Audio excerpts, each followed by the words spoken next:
Train के loco pilot ने हादसे से पहले धमाके की आवाज सुनने का दावा किया। दावा यह किया गया जा रहा है कि धमाका हुआ था।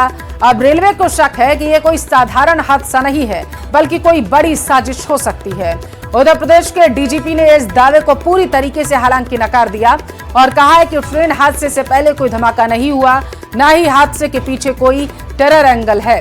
रेलवे ने मृतकों के परिजनों को 10 लाख रुपए, गंभीर रूप से घायलों को 2.5 लाख रुपए, घायलों को 50,000 रुपए देने का ऐलान किया है।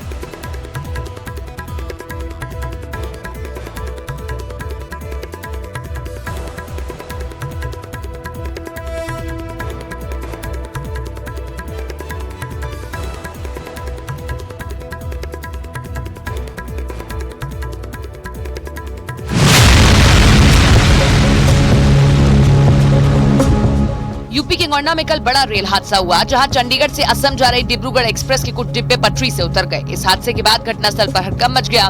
इस ट्रेन हादसे में 3 लोगों की जान चली गई, जबकि 31 यात्री घायल हो गए, जिसमें से कई लोगों की स्थिति गंभीर बताई जा रही है, जिन्हें बेहतर इलाज के लिए अस्पताल में भर्ती कराया गया है।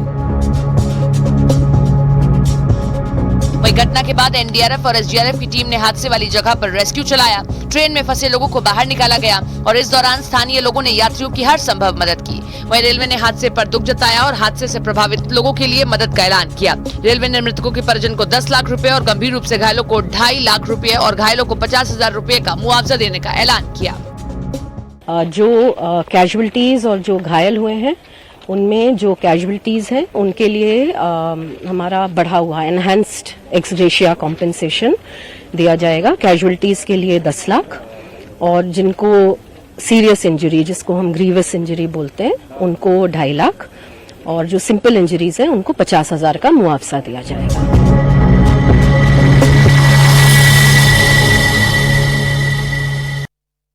देश के कई हिस्सों में बारिश से हाल बेहाल है। लगातार हो रही बारिश से नदियां उफान पर है और उसी के साथ लोगों की मुश्किलें भी बढ़ती नजर आ रही। गुजरात के कई इलाकों से डराने वाली तस्वीरें सामने आई। कहीं मंदिर में पानी भर गया तो कहीं सड़क पर सैलाब आने की वजह से गांव का दूसरे हिस्सों से संपर्क ही टूट गया। इसके अलावा भारी बारिश से झरने ओवरफ्लो हो गए तो झमाझम बारिश ने कई शॉपिंग सेंटर को स्विमिंग पूल बनाकर रख दिया। वहीं उफनाती नदियां भी परेशानी की अब वजह बनती जा रही। मूसलाधार बारिश से कई इलाकों में जलभराव हो गया। एक जगह तो तेज बहाव में कार ही फंस गई। मंदिर परिसर पानी में डूब चुका है तो तेज बहाव में कहीं सड़क भी अब बहने लगी है।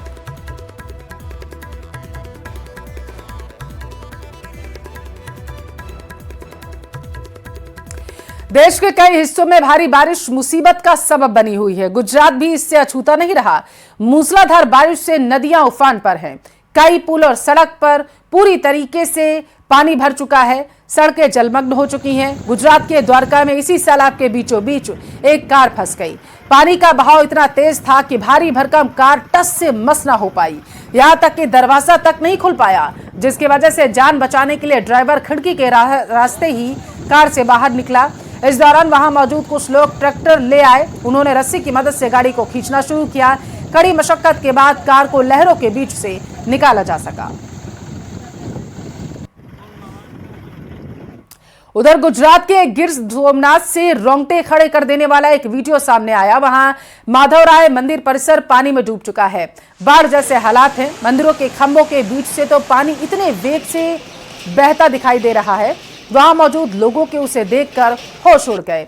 एक बार को ऐसा लगा जैसे वहां कोई मंदिर नहीं बल्कि समंदर हो, जिसकी लहरें सब कुछ खुद में समाने को तैयार हैं। असल में मूसलाधार बारिश की वजह से सरस्वती नदी में उफान आ गया, जिसका पानी मंदिर परिसर में घुस आया। बाढ़ जैसे जिसकी वजह से हालात बन गए।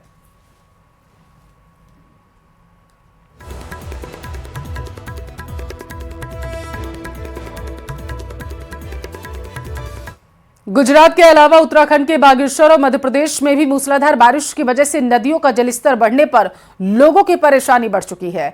जहां बागेश्वर में कई सड़कें बंद हैं तो एमपी के मुरैना में एक झरने का जलस्तर बढ़ने से कुछ लोग फंस गए, जिन्हें कड़ी मशक्कत के बाद सुरक्षित बचाया जा सका।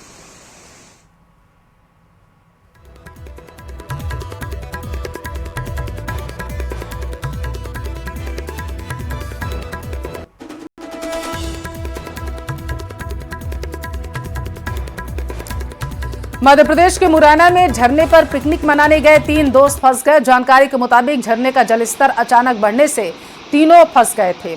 इसकी जानकारी जैसे ही पुलिस को मिली, स्थानीय लोगों की मदद से वो उन तीनों को बचाने की कवायद में जुट गए।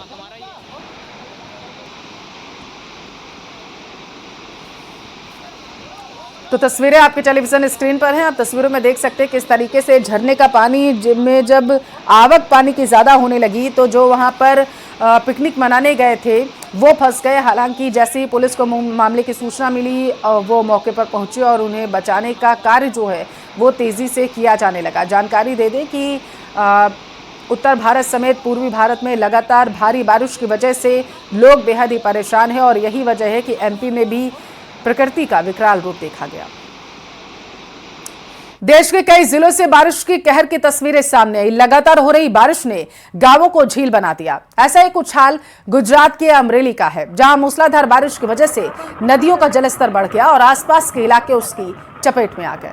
गुजरात के अमरेली में तो प्रसिद्ध खोड़ियार मंदिर का आधे से ज्यादा हिस्सा उफनाती नदी के पानी में डूब गया। आसपास के इलाके भी पानी में डूबे दिखाई दिए। आसपास के कई मकानों में पानी घुस गया, जिसकी वजह से लोगों को काफी दिक्कतों का सामना करना पड़ा। तो गुजरात के अमरेली से आपके टेलीविजन स्क्रीन पर ये तस्वीरें हैं। अमरेली के पातला गांव की हैं, जहां सड़क पर सैलाब आ जाने से तेज बहाव में सड़क बह गई, जिसकी वजह से दूसरे इलाके का गांव से संपर्क टूट गया। लोगों को काफी दिक्कतों का जिसकी वजह से सामना करना पड़ रहा।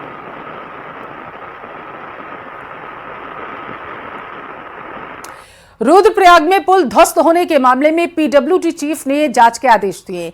110 मीटर लंबे आर्च ब्रिज का 57 मीटर का हिस्सा गुरुवार को ध्वस्त हो गया। जांच के लिए 3 सदस्यीय कमेटी का गठन किया गया, जिससे 3 दिन के अंदर रिपोर्ट मांगी गई। पुल के ध्वस्त होने से बाईपास निर्माण का कार्य भी ठप हो गया। ये पुल नरकोटा लैंडस्लाइड जोन के विकल्प के रूप में बनाया जा रहा था।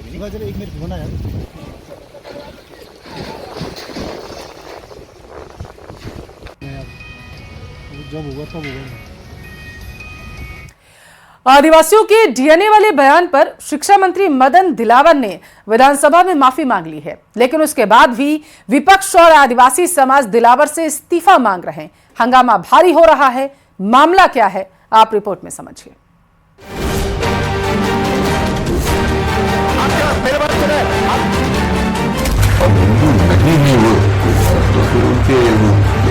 जांच करा लेंगे। मदन दिलावर के इसी बयान पर प्रदेश की सियासत में हंगामा है। आदिवासियों के डीएनए कराने की बात को लेकर सियासत का बाजार भी गर्म है।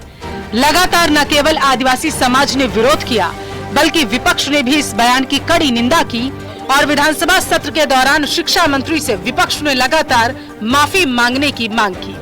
सुनना पड़ेगा, आप क्या मेरे बात सुने, आप क्या नीचे पे आ सकते हो? मैं संक्षिप्त कर रहा हूं। लेकिन शिक्षा मंत्री मदन दिलावर के बयान पर चला रहा घमासान आखिरकार पटापेक्ष हो गया। सदन में विपक्ष की ओर से लगातार किए जा रहे विरोध के बीच शिक्षा मंत्री मदन दिलावर ने विधानसभा की कार्यवाही शुरू होने के साथ ही अपने बयान पर खेद प्रकट कर दिया।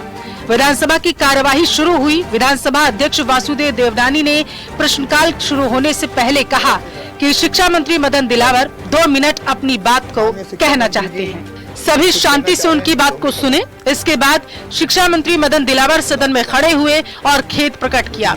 इसके बाद विपक्ष ने अपने विरोध को वापस ले लिया। तो मैं खुद आदिवासी हूँ, क्योंकि मेरे पिताजी शाहबाद के शहरी क्षेत्र में, मेरे दादाजी वगैरह सब